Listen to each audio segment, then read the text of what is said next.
자, 우리는 지난주에 갈라디아서의 말씀을 통해서 하나님의 자녀됨, 양자됨에 대해서 말씀을 배웠습니다. 먼저 여러분 이 말씀 같이 한번 읽을까요? 오늘 본문의 말씀 갈라디아서 4장 5절 6절 읽겠습니다. 너희가 시작. 너희가 아들이므로 하나님이 그 아들의 영을 우리 마음 가운데 보내사 아빠 아버지라 부르게 하셨느니라. 그러므로 내가 이후로는 종이 아니요 아들이니 아들이면 하나님으로 말미암아 유업을 받을 자니라. 아멘. 이 말씀에서 우리가 배운 것은 크게 두 가지예요. 첫째는 우리가 하나님의 아들이 된 것은 바로 성령 하나님의 역사라는 사실입니다. 여기 보면은 아들의 영, 그랬죠? 우리 마음 가운데 아들의 영을 보내어 주셨다.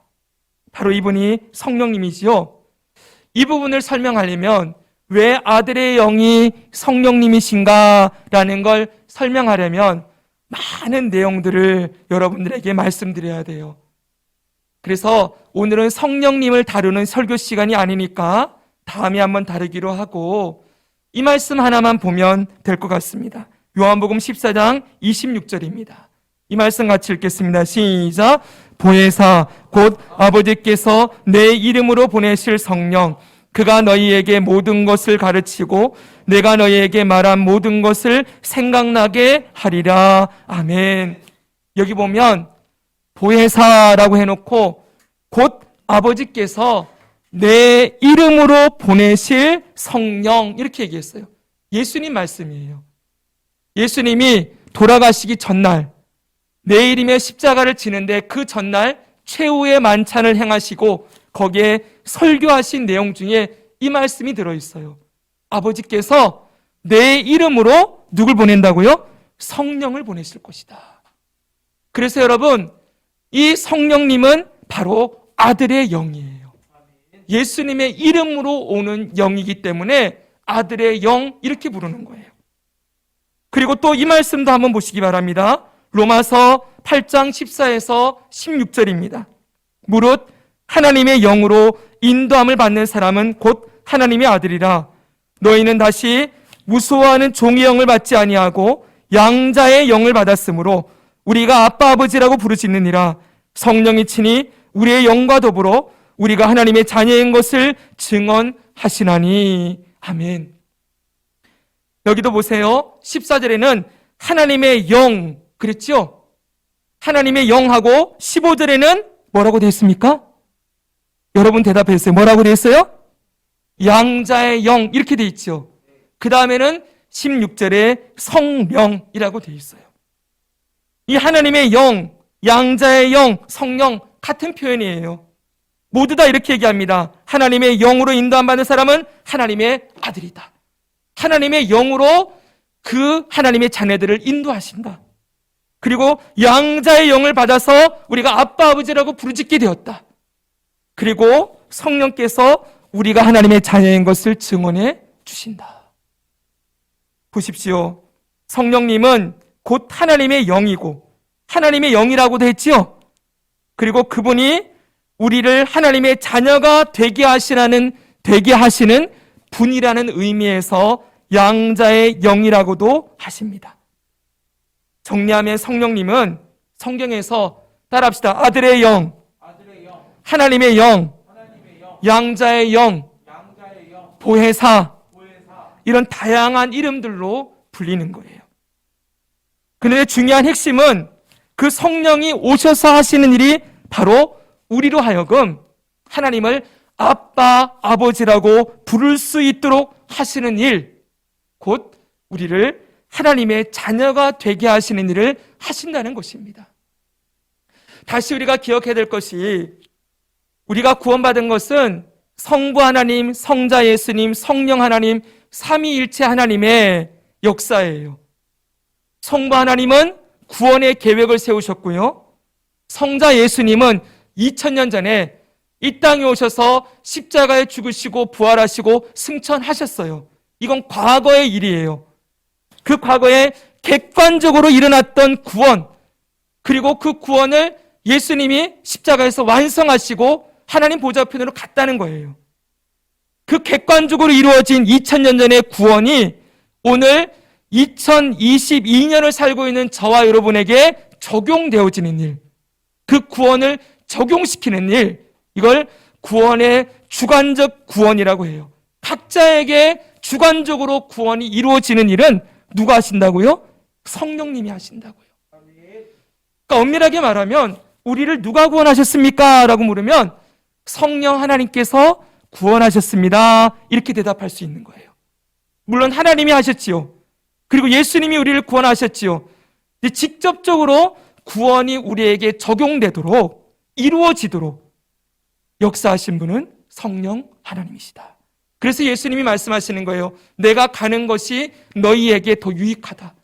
왜냐하면 내가 가야만 아버지께서 보혜사를 너에게 보내주셔서 그 보혜사를 통하여 너에게 죄에 대하여, 의에 대하여, 심판에 대하여 가르치실 것이기 때문이다. 말씀하시는 거예요. 지금 여기 누가 계십니까? 성령님이 계십니다. 아멘. 하나님 보좌 우편에 계시죠? 하나님이 보좌에 앉아 계시고 예수님 보좌 우편에 계시고 지금 여기서 우리의 예배를 주관하시고 우리에게 구원의 은혜를 가르치시고 말씀을 깨닫게 하시고 여러분들의 믿음을 격려하시고 아플 때, 힘들 때, 쓰러져 있을 때 일으켜 주시는 직접적인 구원은 누가 하신다고요? 성령님이 하신다고요. 이 성령께서 우리로 하여금 이루신 일이 바로 우리를 아빠, 아버지라고 하나님을 부를 수 있도록 하신 일이다라고 말씀하시는 것. 이게 우리가 갈라디아서의 말씀에서 알게 되는 거예요. 자, 그러면 여기서 한 가지 더 우리가 정리하고 가야 될 게 있어요. 자, 지금 앞에 보여주십시오. 우리는 지금 구원의 서정을 배우고 있습니다. 자, 소명, 중생, 회심, 믿음, 칭의, 양자됨 6번째까지 왔어요. 자, 여기는 잘 보십시오. 시간 순위 아니라고 했죠? 기억해야 됩니다. 어쩌면 소명은 이미 이전에 부르셨을 수 있지만 중생으로부터 양자됨까지는 한꺼번에 순식간에 일어나는 일이에요.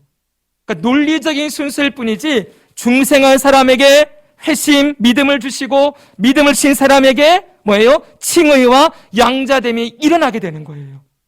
그러니까 중생한 사람은 무조건 어디까지 오게 돼 있어요? 양자됨까지 가게 돼 있는 거예요. 이해되시겠죠? 그래서 중요한 사실은 하나님이 정말 우리에게 주고자 하는 구원의 목적, 1차적인 목적이 뭐냐 했더니 우리를 자녀 삼고 싶어 했다는 거예요. 이해되시겠습니까? 중생과 회심, 믿음, 칭의를 통해서 결국은 결론이 뭐예요? 하나님의 자녀 되게 하는 것, 여기에 구원의 방점이 있다는 거예요. 자, 여러분이 지난번에 칭의를 배웠습니다. 우리 주일학교도 배웠지요? 칭의는 죄의 옷을 벗겨주시고 깨끗하게 씻겨주시고 예수님의 의의 옷을 입혀주셨어요. 죄인을 의인되게 하신 것입니다.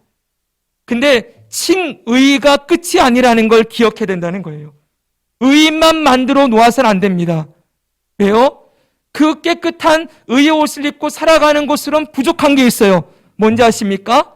바로 하나님과의 관계인 거예요. 관계. 의인은 하나님 앞에 나아갈 수는 있어요. 그러나 여러분, 계속 의로운 모습으로만 나아갈 수 있지 어찌되었던 간에 의인은 하나님의 자녀는 아닌 거예요. 하나님이 정말 우리와 맺고 싶은 관계는 뭐냐?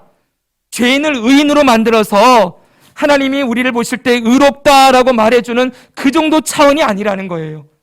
하나님이 정말 하고 싶어하는 일은 죄인을 의인으로 만들어 놓고 의인에서 멈추는 것이 아니라 하나님의 자녀까지 삼으시는 것.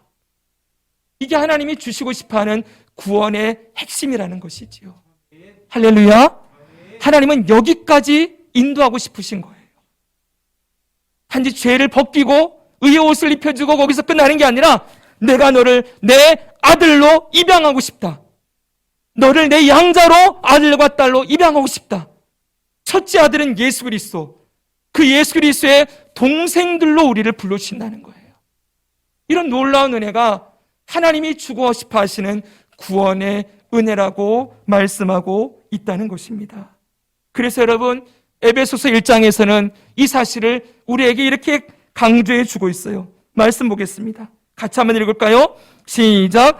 찬송하리로다. 하나님 곧 우리 주 예수 그리스도의 아버지께서 그리스도 안에서 하늘에 속한 모든 신령한 복을 우리에게 주시되. 잠깐 보세요.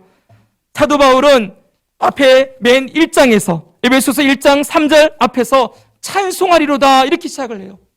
하나님을 찬양한다는 거예요. 왜 찬양하냐? 이유가 나옵니다. 하나님 곧 우리 주 예수 그리스도의 아버지께서, 성부 하나님이시죠, 그리스도 안에서 하늘에 속한 모든 신령한 복을 우리에게 주시고 싶어하신다. 주셨다. 하늘에 속한 모든 신령한 복을 주셨다. 근데 그 복이 뭐예요? 그 다음 보세요. 창세전에 그리스도 안에서 우리를 택하사 부르셨고 그 우리로 사랑 안에서 그 앞에 거룩하고 흠이 없게 하시려고 그 기쁘신 뜻대로 우리를 예정하사, 그 다음 보세요. 예수 그리스도로 말미암아 자기의 아들들이 되게 하셨으니. 할렐루야. 자기의 아들들이 되게 하셨다. 이게 바로 성부 하나님께서 아들 예수님을 통하여서 우리에게 주시고 싶어 하시는 하늘의 신령한 복이라는 것입니다. 사랑하는 여러분, 이 복은 이 땅에 어떤 노력으로 얻을 수 있는 게 아니에요. 이 복은 이 땅에서 사람들이 말하는 건강의 복, 물질의 복, 재능의 복, 성공의 복, 이런 것과 차원이 다른 거예요. 사랑하는 여러분, 오늘날 교회 안에서도 하나님이 주신 복을 자꾸 건강의 복, 물질의 복, 행복의 복, 가정의 복, 이런 걸로 해결하려고 하는데, 여러분, 그런 건 있다가도 없어지지요. 그렇죠, 여러분? 그게 하나님 주시는 복이 아니에요. 진짜 주고 싶어하는 복은 뭐예요? 예수 그리스도를 통하여 하나님의 아들들이 되게 하시는 것, 하나님의 자녀가 되게 하신 것, 이게 최고의 복이라는 거예요. 우리 그 복 받았음을 믿습니다. 여기 이미 우리는 그 복을 받았습니다. 여러분, 한번 인사하겠습니다. 당신은 복 받으셨습니다. 한번 인사하세요. 당신은 복 받으셨습니다. 무슨 복 받았다고요? 신령한 복. 따라합시다. 신령한 복. 하나님의 자녀가 되는 복을 받았다는 거예요. 바로 이 사실을 오늘 성경은 알려주고 있는 거예요. 여러분, 이게 놀라운 특권 아닙니까? 죄인이 의인이 되는 것도 특권인데, 죄인이 사형 선고받았다가 사면을 받아가지고 감옥에서 풀려나는 거예요. 특권이죠. 이번에 또 대통령이 누군가를 특사로 사면한다, 사면 복권한다, 이런 얘기 나오잖아요. 특사예요. 특권이에요. 감옥에 잡혀있던 사람이 형기를 다 안 치르고 나올 수 있는 것 특권이라고 얘기를 해요. 죄인이 의인이 되는 것 특권입니다. 근데 의인이 하나님의 자녀가 되는 건 더 놀라운 특권이에요. 생각해 보십시오. 요즘 유행하는 드라마 재벌집 막내 아들 보셨습니까? 저는 요약본으로 앞에만 조금 봤습니다. 근데 내용이 뭐예요? 한 기업의 직원이 죽었다가 그 기업 총수의 손주로 되살아난다는 이야기잖아요. 생각해 보십시오. 일개 직원이 한 대기업 총수의 가문의 자녀가 됩니다. 흙수저가 금수저가 되지요. 그리고 놀라운 특권을 누리게 됩니다. 성경은 그보다 더 놀라운 일이 일어났다고 우리에게 말씀하고 있어요. 죄인과 원수가 하나님과 원수 되었던 자가 아무런 조건 없이 사면을 받았습니다. 사면을 받았을 뿐만 아니라 의인이 되었습니다. 의인에서 이제는 하나님의 자녀로까지 삼아주시는 복을 얻습니다. 엄청난 신분의 상승이지요. 이 모든 일이 하나님의 구원의 계획을 따라 성령 하나님의 역사를 통하여 우리에게 이루어졌다. 이것이 성경이 가르쳐주고 싶어 하시는 구원이라는 거예요. 그리고 또 하나, 두 번째로, 첫 번째는 뭐였어요? 갈라디아서의 말씀을 통해서 배우는 건 바로 우리를 하나님의 자녀가 되게 하신 것, 성령의 역사다. 두 번째는 하나님의 자녀가 된 자들이 누리는 특권이 있다는 거예요. 따라합시다. 자녀가 누리는 특권. 네, 신분의 변화를 뛰어넘어서 이제 무엇을 누리게 되느냐, 이거예요. 이 특권은 두 가지가 있어요. 보여주십시오. 첫째는 한번 읽어주세요. 시작. 기도의 특권. 네, 그 다음에 시작. 하나님을 아빠 아버지라고 부르며 하나님 앞으로 나아갈 수 있는 특권. 네, 하나님을 아빠 아버지라고 부르며 하나님 앞으로 나아가는 특권. 이게 기도의 특권이라는 거예요. 두 번째는 하나님이 아버지가 되셨으니 아버지의 기업을 상속받을 수 있는 상속의 특권이에요. 그렇죠, 여러분? 자녀는 아버지의 재산을 상속받지요? 갈라디아서에 그래요. 너희가 아들이면 하나님으로 말미암아 유업을 받을 자니라. 너희가 아들이 되었으니 하나님의 유업을 받을 수 있게 되었다. 한마디로 하나님의 기업을 상속받는 상속자가 되었다는 것. 이게 아들이 누리는 특권이지요. 자, 오늘은 첫 번째 아들의 특권, 기도의 특권을 살펴보고 다음에 이제는 상속의 특권을 조금 더 살펴보고자 합니다. 먼저 여러분, 첫째 특권인 하나님을 아버지라 부르며 나아가는 특권을 생각해 봅시다. 사랑하는 여러분, 여러분은 기도에 대해서 어떻게 생각하고 있습니까? 기도. 여러분들에게 기도는 어떤 의미입니까? 많은 성도들이 기도를 종교적인 의무로 생각을 해요. 의무. 해야 되는 것. 안 하면 안 되는 것. 그리고 이 기도를 그렇기 때문에 율법으로 접근을 해요. 기도는 많이 하면 좋은 것, 열심히 해야 되는 것, 많이 하지 않고 열심히 안 하면 안 되는 것, 종교적인 의무, 책임, 아니면 율법, 이렇게 기도를 접근하지요. 이렇게 여러분, 기도를 율법으로, 종교적인 의무와 책임으로 해야 되는 대표적인 종교가 있습니다. 어디일까요? 기도를 종교적인 의무로, 율법으로 해야 되는 종교. 이슬람이지요. 여러분, 이슬람은 하루에 5번 기도합니다. 그 기도를 무조건 해야 됩니다. 해 뜨기 전, 아침, 점심, 해지가 난 후, 밤. 하루에 5번 그들이 말하는 양탄자 깔고 저 기도하는 거 보면은 딱 무릎 꿇고 엎드리면서 그들이 기도하는 것 볼 수 있지요. 바로 기도를 종교적인 의무로, 율법으로 합니다. 카톨릭도 마찬가지입니다. 여러분, 카톨릭 인터넷에다가 카톨릭 기도문이라고 쳐보세요. 그러면 한 30개 이상이 나올 겁니다. 저희 어머니는 고등학교 때 수녀님이 세웠던, 독일의 수녀님이 한국에 와서 세웠던 학교를 다녔어요. 여자 학교를. 그래서 저희 어머니 종교는 천주교였어요. 저희 아버지 개신교 목사님 만나서 결혼하고 개신교로 개종을 했어요. 근데 저희 어머님이 천주교의 습관을 못 버리셨어요. 저희 집에는 묵주라는 게 있었고요. 그 다음에 한쪽 편에는 기도문이라는 게 이렇게 책으로 쌓여 있었어요. 보니까 성 프란시스 기도문, 성자들이 있지요. 그들이 말하는 성자들의 기도문들이 이렇게 있는 거예요. 천주교는 성자들한테도 기도한다는 거 알고 계시지요? 성모 마리아에게도 기도하고, 마리아 기도문, 무슨 기도문 뭐 해가지고 그거를 읽으시면서 기도한다 그러시는 거예요. 여러분, 그들에게는 기도가 정형화되어 있고 형식화되어 있고 문서화되어 있어요. 그 기도를 읽는 게 기도예요. 종교적인 의무와 책임으로 기도를 하고 있지요. 그러나 여러분, 우리 개신교의 기도는 종교적인 의무, 책임, 율법이 아닙니다.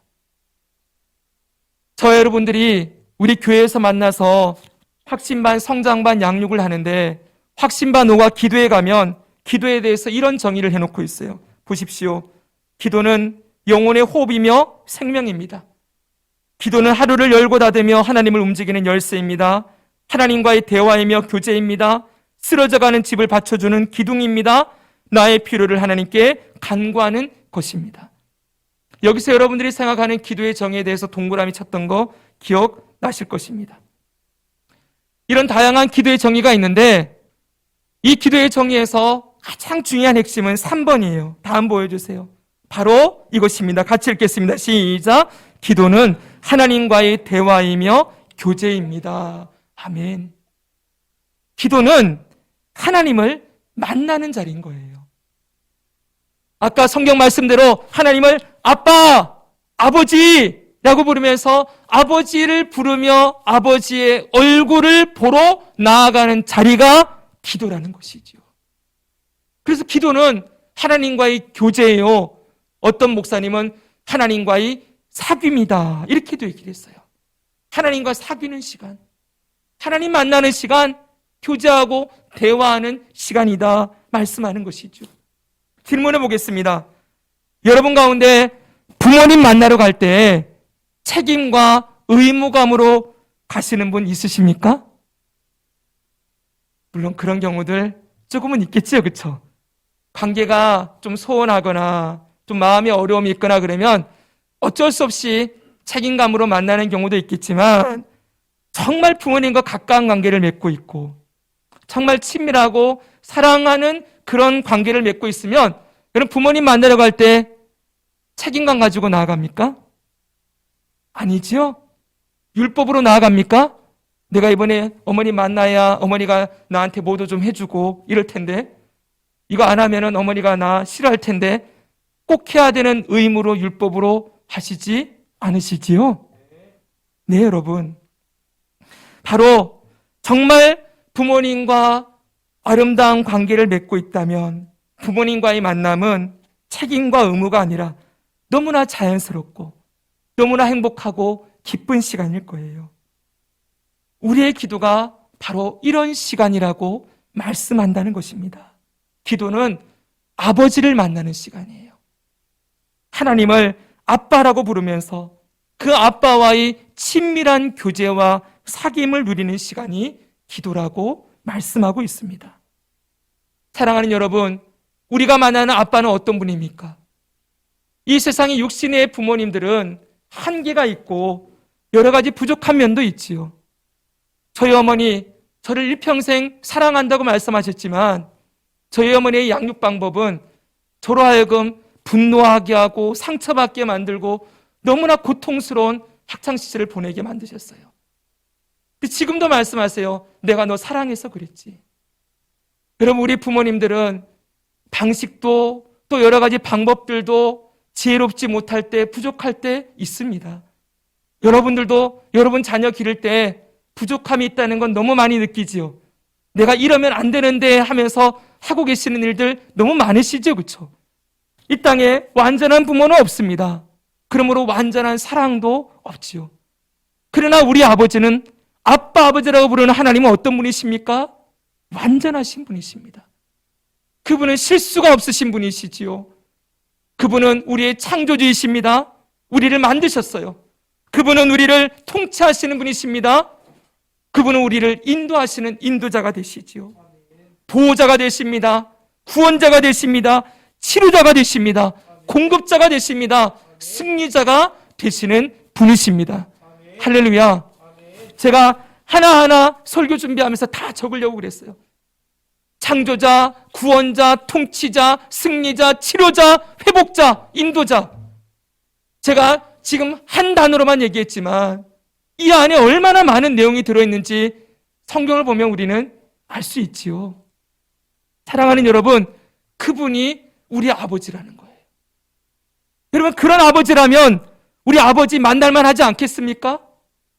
그 아버지 앞에 나아가서 무슨 얘기는 할 수 있지 않겠습니까? 무엇이든 상의해 볼 수 있지 않을까요? 무엇이든 의지하고 부탁하고 도움을 요청하고 할 수 있지 않겠습니까? 그분에게는 무슨 말씀을 드려도 탈이 날 일이 없어요. 사람들은 우리를 비판하기도 하고 정죄하고 우리 부모님들 또한 우리의 속에 있는 얘기하면 이해하지 못할 때가 많지만 하나님은 우리가 무슨 말을 하든 말하지 않은 것까지도 우리의 속을 다 보시고 아시면서 이해해 주시는 분이시지요. 사람들이 우리를 전부 외면할 때에도 그분만은 우리를 안아주시고 사랑하는 내 아들아 딸아 내가 네 마음 안다. 너 억울하지? 너 힘들지? 너 지금 너무 괴롭지? 그러나 내가 네 곁에 있으마 말씀해 주시는 분이시지 않으십니까? 그 하나님을 만나는 자리, 율법이나 종교적인 의무나 책임이 아니라 그 그분을 아빠 아버지라고 부르며 나아가는 자리가 기도의 자리입니다. 사랑하는 여러분, 바로 이 특권을 주기 위해서 우리를 자녀 삼아 주셨다는 거예요. 이름만 아들이 아니에요. 정말 그 아들 삼으셨으면 그 아들을 위하여 자기 생명도 내어줄 수 있는 그 사랑을 아버지가 주셨다는 거예요. 자기 아들까지 내어주시니가 어찌 그 모든 것을 우리에게 주시지 아니하겠느냐. 전부 다 주고 싶어 하셔서 우리를 아들 삼아 주셨다 말씀하시죠. 하나님이 이렇게 이 놀라운 특권을 주셨는데 오늘날 많은 성도들이 이 특권을 누리지 않고 살아갑니다. 요한복음 14장 18절에 예수님이 이런 말씀하셨어요. 아까 보혜사 말씀하신 다음에 이 말씀하시는 거예요. 내가 너희를 고아와 같이 버려두지 아니하고 너희에게로 오리라. 예수님이 다시 이 땅에 오시는데 그때 성령님으로 오신다는 거예요. 근데 오시는 이유가 뭐예요? 고아처럼 버려두지 않으려고. 여러분, 하나님의 자녀로 삼아주셔서 저 죄인이요 죽었던 자 그를 건져서 자녀 삼아주시기 위해서 내가 다시 올 것이다 그랬다는 거예요. 여러분, 그 예수님의 영이신 성령이 오셔서 저와 여러분들 하나님의 자녀로 삼아 주셨습니다. 이제는 아빠 아버지가 계시는 거예요. 우리에게 고아가 아니에요. 그런데 오늘날 많은 성도들이 고아처럼 살아요. 일만 생기면 자기 힘으로 하려고 그래요. 문제가 생기면 자기 혼자 끙끙 앓아요. 염려하고 근심하고 고통스러워하고 인터넷 찾아보고 사람들 찾아가고. 여러분, 우리 아버지가 계시는데 아빠 아버지 앞으로 나아가서 무슨 일이든 맡길 수가 있는데 아버지가 없는 고아처럼 살아간다는 거예요. 요즘 제 마음을 울리는 사람들이 있습니다. 보육원에서 퇴소하는 청년들이에요. 좀 그런 얘기 많이 나오죠? 부모에게 버림받거나 부모에게 보살핌 받지 못한 아이들이 보육원에 들어가서 생활하는데 20세, 19세 고등학교 졸업하고 나면 나와야 된대요. 나와야 되는데 그들이 받는 돈이 500만 원이랍니다. 정착자금. 생각해 보십시오. 500만 원 가지고 뭐 합니까? 월세방 하나, 보증금 100에 200에 20만 원, 30만 원짜리 하나 없고 집안에 아무것도 없어요. 이제 세탁기, 냉장고, TV 이런 거 갖다 놓고 식탁이라도 하나 갖다 놓으면 돈 다 없어져요.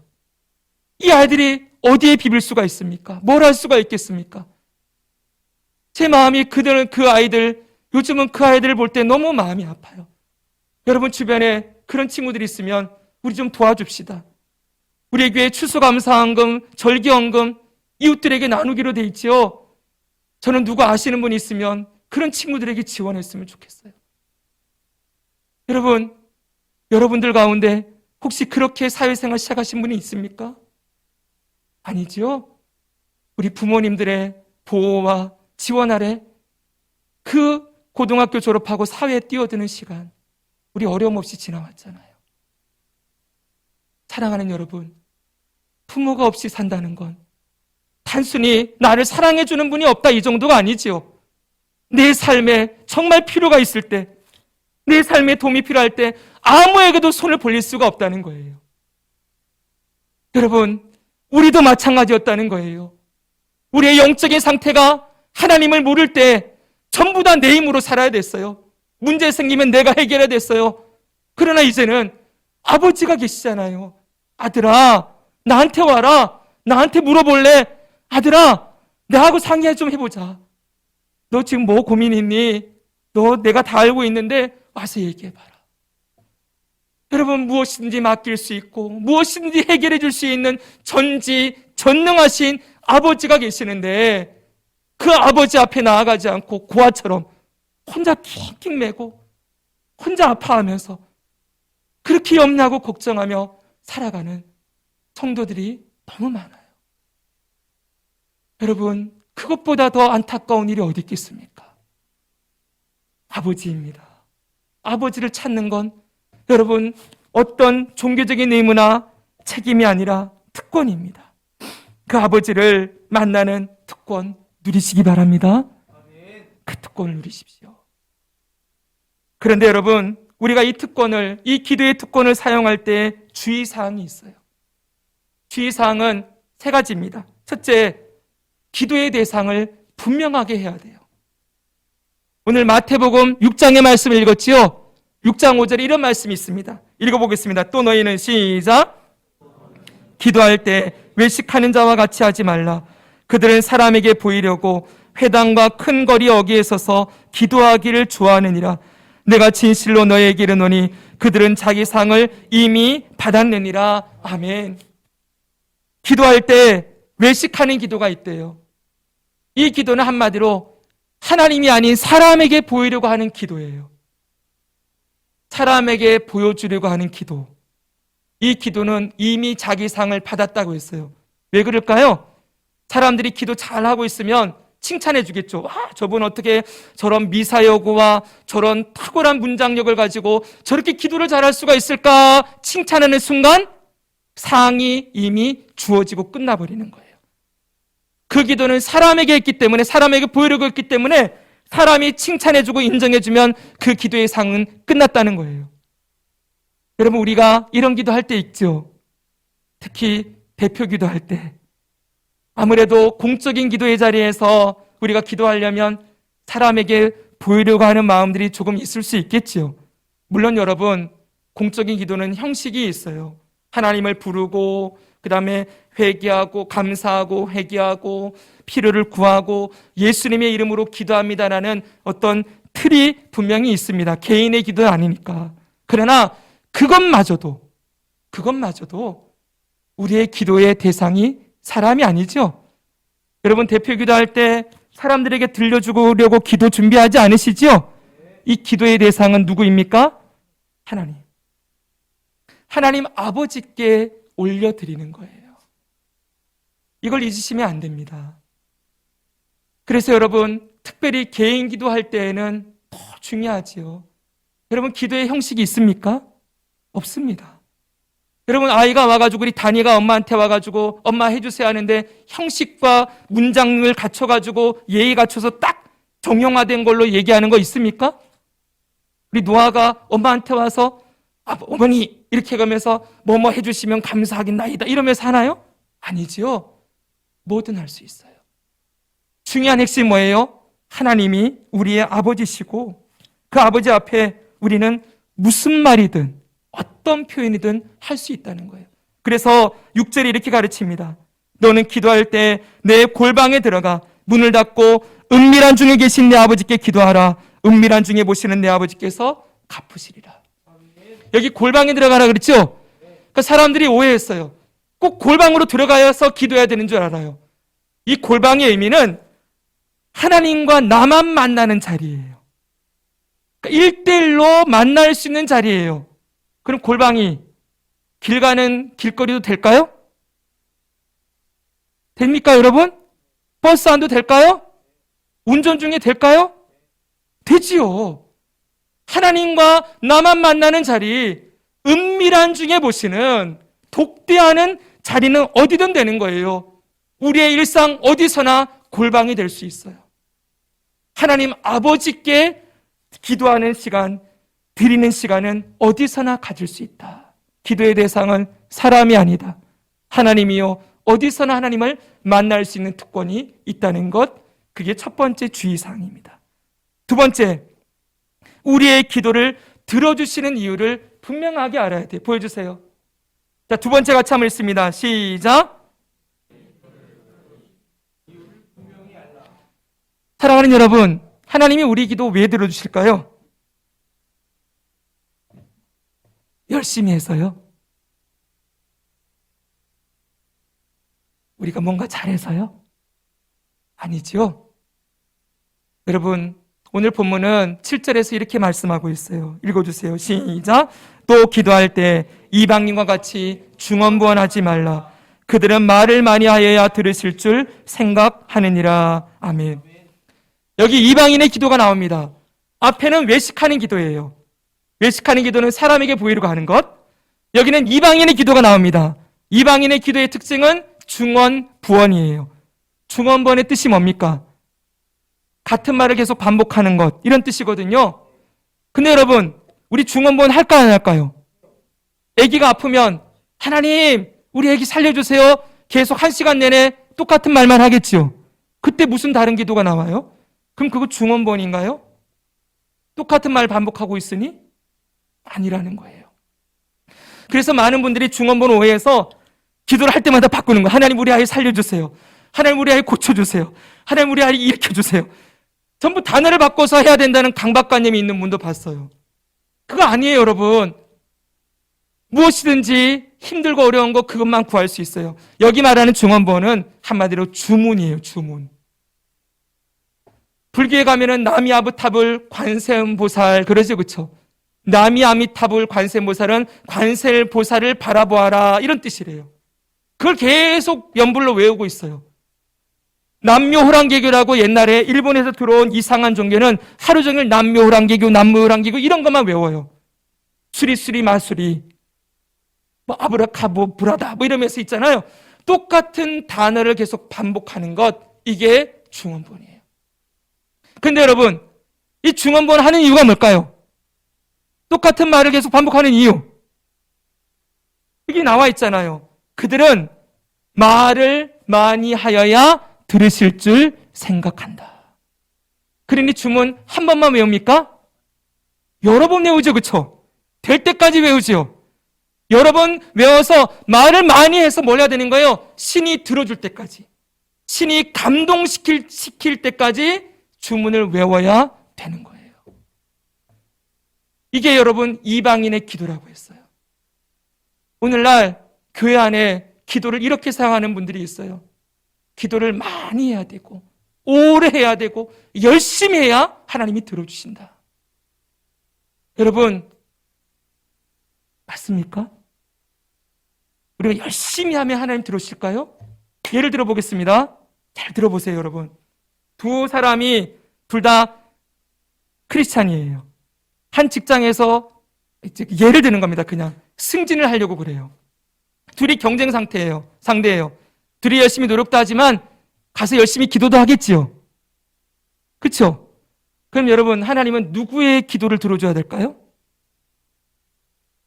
두 사람이 크리스천, 같은 직장에서 승진을 놓고 경쟁을 해요. 기도해요. 누구의 기도를 들어줘야 되겠습니까? 더 열심히 기도한 사람? 새벽 기도 100일 작정한 사람? 그런 사람 기도를 들어줘야 될까요? 아니죠. 그렇게 해야지만 들어준다라고 말하는 게 이방인 기도의 방식이라는 거예요. 저 사람보다 네가 더 열심히 해야 돼. 네가 더 열심히 기도해야 들어주는 거야. 정성을 더 들여야지. 사랑하는 여러분, 하나님이 우리의 기도를 들어주는 건 그런 이유가 아닙니다. 우리의 기도를 들으시는 이유는 오직 우리가 하나님의 자녀이기 때문입니다. 할렐루야. 하나님의 자녀이기 때문에 들으신다는 거예요. 8절을 보십시오. 8절 읽겠습니다. 시작. 그러므로 그들을 본받지 말라. 구하기 전에 너희에게 있어야 할 것을 하나님 너희 아버지께서 아시느니라. 아멘. 그들을 본받지 말래요. 그렇게 기도하지 말라는 거예요. 말을 많이 해야 하나님이 들으시는 분이라고 생각하지 말라는 거예요. 여기 뭐예요? 핵심은 너희에게 있어야 할 것을 하나님 너희 아버지께서 하시느니라. 핵심은 하나님이 너희 아버지다라는 거예요. 아버지니까 자식의 기도를 들어주는 거지. 다른 집안의 자식이 와서 이런저런 얘기하면 들어주겠습니까? 어렸을 때 저희 아들 신욱이가 성경책, 제가 아끼는 성경책을 막 찢었어요. 제가 나갔다 왔더니 엉망으로 만들어놨어요. 제가 너무 화가 나서 들어와서 이놈의 자식 그러면서 혼을 냈는데 이 녀석이 30분 후에 다가와가지고는 아빠 과자 먹기 500원만 주세요 그러는 거예요. 제가 줬겠습니까? 안 줬겠습니까? 주지요. 제 새끼인데요. 근데 옆집에 와가지고 성경책을 막 찢어놨어요. 그리고 30분에 와가지고는 아저씨 과자 사 먹기 500원만 주세요. 줍니까? 안 줍니까? 안 주죠. 너 이거 찢어놓은 거 물어내라. 아니면 가서 구두라도 닦아라 그럴 거 아니에요. 사랑하는 여러분, 아버지 앞에 나아가는데 내가 열심히 해야지만, 내가 정성을 들여야만, 오래 해야지만 하나님이 들으신다. 여러분, 그건 하나님을 너무 1차원적이고 우상처럼 생각하는 거예요. 하나님 그런 분 아니에요. 하나님은 우리 아버지시기 때문에 우리의 행함과 자격이나 조건이나 그게 아무 상관없어요. 우리의 기도를 들으시는 건 오직 한 가지 이유. 자식이니까. 내 새끼니까요. 할렐루야죠, 여러분. 이걸 여러분 이해하면 자유가 있어요, 자유. 자유가 있어요. 열심히 해야 하나님 들으신다. 종교적인 의무감을 벗어날 수 있어요. 이걸 뭐라고 하냐면 종교심이라고 얘기를 해요. 종교심 뭔지 아십니까? 내가 열심히 해서 신을 감동시켜야 뭐를 얻을 수 있다라고 생각하는 그 마음이 종교심이에요. 하나님은 그걸 원하지 않습니다. 그래서 성장반에서 이렇게 얘기를 합니다. 성장반 책에 보면은 3과에 신분과 수준이라는 과가 있는데 여기서 이런 말을 해주고 있어요. 한번 여러분 읽으실 수 있겠습니까? 한번 읽어주십시오. 시작. 그러므로 어디서 얼마나 어떻게 기도하느냐보다 더 중요한 것은 하나님과의 관계입니다. 우리는 하나님 앞에 나아갈 때 내가 무엇을 했느냐를 가지고 나아가는 것이 아닙니다. 우리는 무엇을 했을 때에는 만족해하면서 하나님께 나아가는 우쭐 근성이 있고 반대로 수준에 이르지 못했을 때에는 스스로 죄책감에 얽매여 영적인 슬럼프에 빠지곤 합니다. 이것은 무지이며 불신앙입니다. 아멘. 저는 전적으로 동의해요. 우리가 뭔가 하고 있으면 우쭐대며 하나님께 나아가죠. 나 이만큼 했으니까 하나님 들어주세요. 근데 너무 못했어요. 영적인 슬럼프에 빠져서 맨날 머리 숙이고 나는 이제 기도할 수도 없어. 나 같은 놈의 기도는 하나님 안 들으실 거야. 이러며 실망하는 거예요. 여러분 제발 그러지 마십시오. 하나님이 우리의 선하신 아버지가 되십니다. 이걸 누리는 것. 마지막으로 여러분 이 8절 말씀에서 기억해야 될 게 있어요. 바로 이 말씀이에요. 다시 한번 읽겠습니다. 구하기 전에 시작. 구하기 전에 다음 보여주세요. 네, 읽어주세요. 시작. 구하기 전에 너희에게 있어야 할 것을 하나님은 아신다. 예, 세 번째가 뭐냐면 하나님은 우리의 필요를 다 알고 계신다는 거예요. 다음 보여주세요. 이 말씀 읽겠습니다. 시작. 구하기 전에 너희에게 있어야 할 것을 하나님 너희 아버지께서 아시느니라. 아멘. 사랑하는 여러분, 하나님은 우리의 필요를 다 알고 계십니다. 아멘.